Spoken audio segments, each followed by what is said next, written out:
Bom dia, querido irmão, querida irmã, você que nos acompanha nesse momento pelas ondas da Rádio Comunidade FM de Bom Sucesso e pela web Rádio Nossa Mãe de Birité. Sou Padre Frei Inácio José, pároco da paróquia de Nossa Senhora das Mercês, Arquidiocese de Belo Horizonte, mestre em Teologia Bíblica pela Faculdade Jesuíta de Filosofia e Teologia, a FAGE. Seja bem-vindo ao nosso programa O Pão da Palavra, no qual nós meditamos a Palavra de Deus proclamada neste domingo.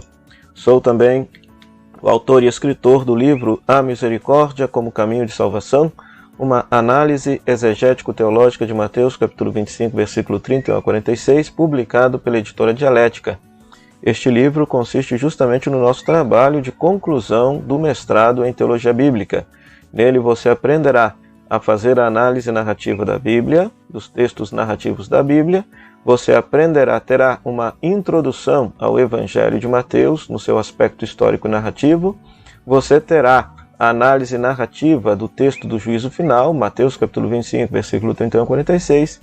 E por fim, você terá também a aplicação pastoral, a atualização deste texto para o seu cotidiano, para o seu dia a dia, a fim de que você, praticando as obras de misericórdia, possa viver a vontade de Deus e chegar à glória do céu. Então, interessados em querer adquirir este livro, basta clicar aí nos links que estão disponíveis, tanto nos stories, destaques e nas descrições do nosso vídeo. Seja bem-vindo ao nosso programa O Pão da Palavra. Nós estamos celebrando o primeiro domingo do tempo da Quaresma e nós temos como palavra de Deus Gênesis capítulo 2, versículo 7 a 9, capítulo 3, versículo 1 a 7, Romanos capítulo 5, versículo 12 a 19 e Mateus capítulo 4, versículo 1 a 11. Vamos meditar a Santa Palavra de Deus.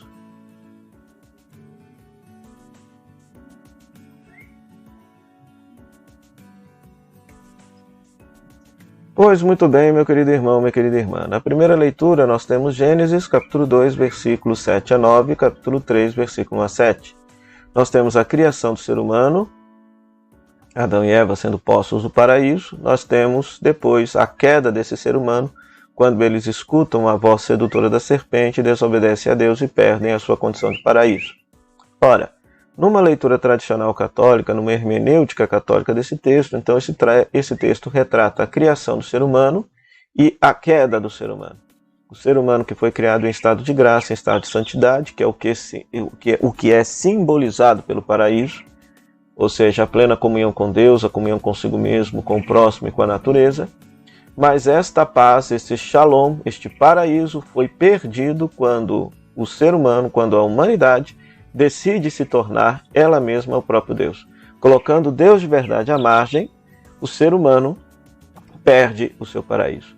Ora, esse texto, este relato, portanto, nos ensina uma catequese muito profunda. Toda vez que nós não dermos ouvidos à palavra de Deus e escutarmos a voz sedutora que está no nosso coração, de nos colocar no lugar de Deus, mais cedo ou mais tarde nós haveremos de perder o nosso paraíso, haveremos de perder a nossa paz, haveremos de perder a nossa alegria. O texto paralelo que está em relação a esta primeira leitura é justamente Mateus capítulo 4, versículo de 1 a 11, Jesus tentado no deserto. Se a humanidade vivia no paraíso, na paz, agora a humanidade vive no deserto, vive sem a paz, vive sem o amor, vive sem uma plena comunhão com Deus.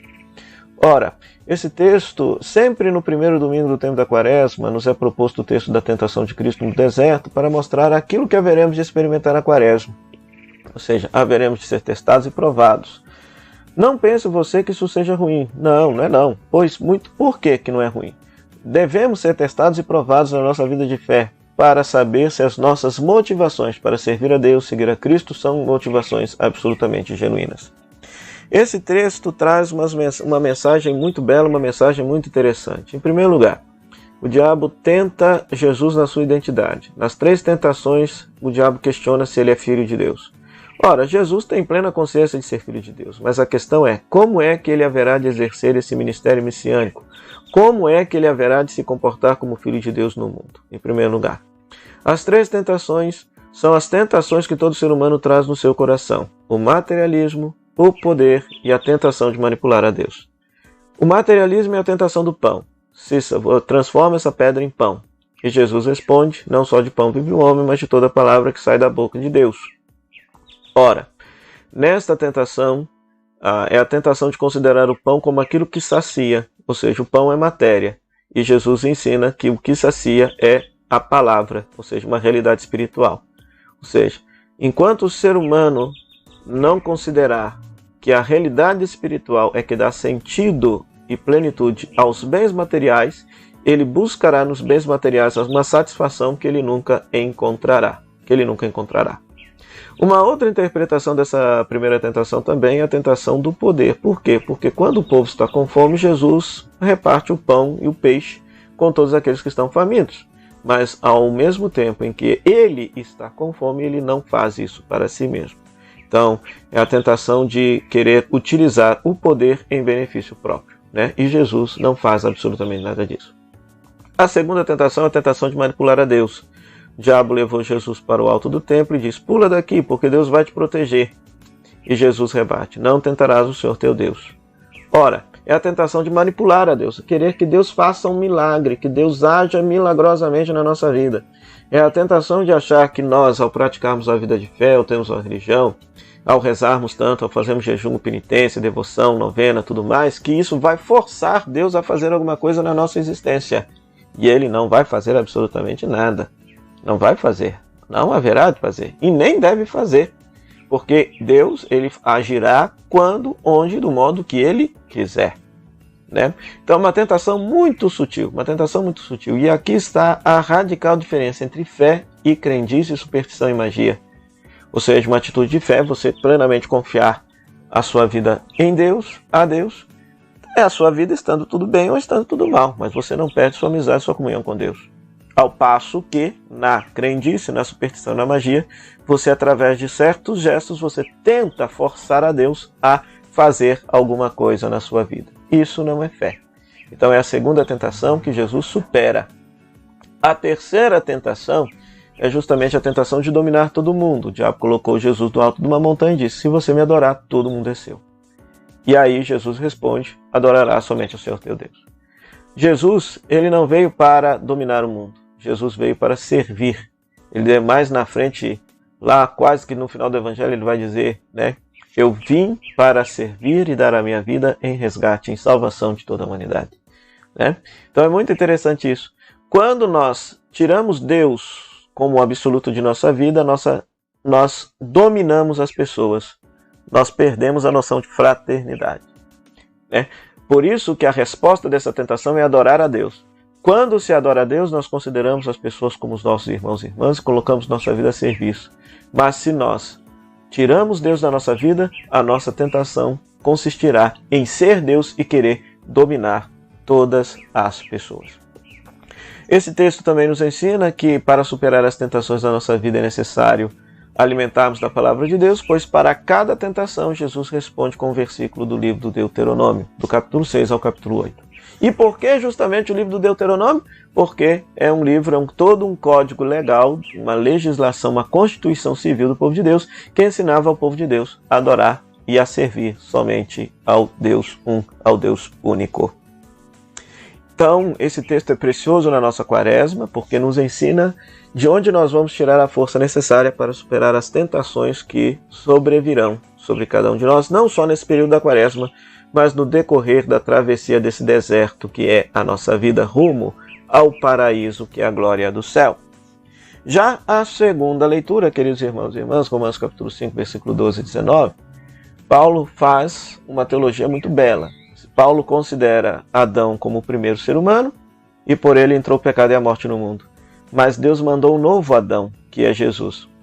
E por ele veio a graça, a salvação e a bênção. E essa frase de Paulo é categórica, é belíssima. Onde abundou o pecado, superabundou a graça. Em outras palavras, em Cristo Jesus já foi dada à humanidade, à criação, a possibilidade de se retornar ao processo original de ser um paraíso. Então isso é muito lindo, né? Existe a dimensão do pecado na nossa vida? Existe.